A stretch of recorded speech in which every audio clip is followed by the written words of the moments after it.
Lead. Let's start with part of that story from Alex, which was the Democrats waving these Ukrainian flags in the well of the House chamber. Didn't sit well with a lot of America First conservatives who say, look, we don't want to just hand Ukraine to Putin. I get that. But it continues to seem like a blank check with no actual checks and balances, if you will. And you have Democrats waving Ukrainian flags instead of American flags. Your thoughts? You know, Ed, first of all, let's look at the flag issue. In principle, it has nothing to do with left or right. The American flag should be the only flag in that place, because that is a matter of national security, of national interest, and then of sovereignty at the end of the day.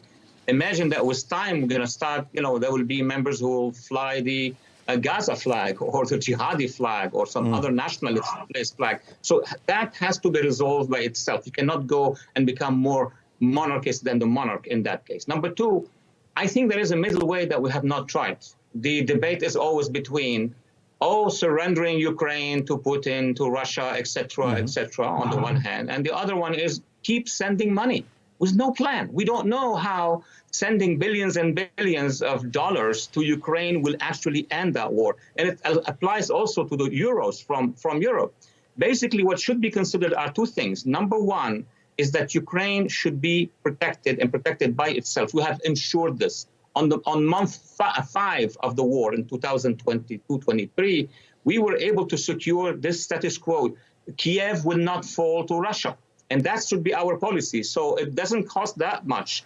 Second, we need to start dealing with Russia having different strategies. I don't read any strategy, even on both sides of the aisle. I don't see any strategy. We have to, for number one, work with the opposition, with the democracy movement inside Russia. That doesn't cost much money. Second, Russia, or this current leadership, has allies in the region.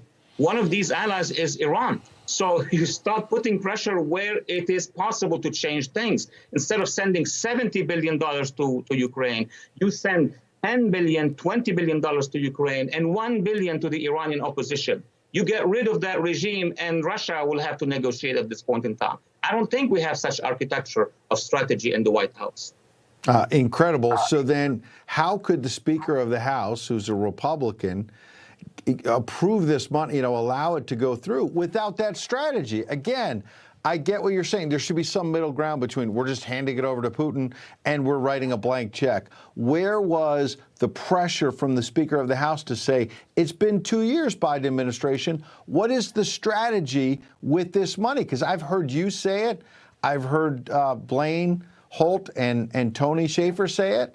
There's no strategy. And yet Congress gives more money, our money, without getting that strategy. Absolutely, Ed. I mean, my good colleagues at Newsmax are all very good in terms of military strategists. They ask the same question. All right, if we're sending $10 billion, we want that result. We expect that result. If we send $60 billion, we don't have that. There is no parameters. I am proposing one very modestly, and I'm sure my colleagues would agree with me. You send enough to Ukraine to create the status quo. The status quo actually exists. Neither Russia is going to attack now the capital of Ukraine, Kiev, nor Kiev is going to be able to get the Russians out of Ukraine without a world war. So that is already existing. We pay enough money to maintain the resistance of the Ukrainian state. But we're going way beyond that. The more we spend, the more the Ukrainians will fight the Russians, the more the Russians will actually produce more weapons to fight Ukraine. It's a cycle that is not going to end. What would change this is a settlement of the conflict, take it to negotiations on the one hand, and work on the edges of Russian power, which is Iran, which is Afghanistan, which is other places. You need strategists to think for the administration. Imagine that. We need strategy before going into battle. Waleed Phares, reminding us of the fundamentals and the basics, and we appreciate your insight, sir. Thank you. Thank you for inviting me.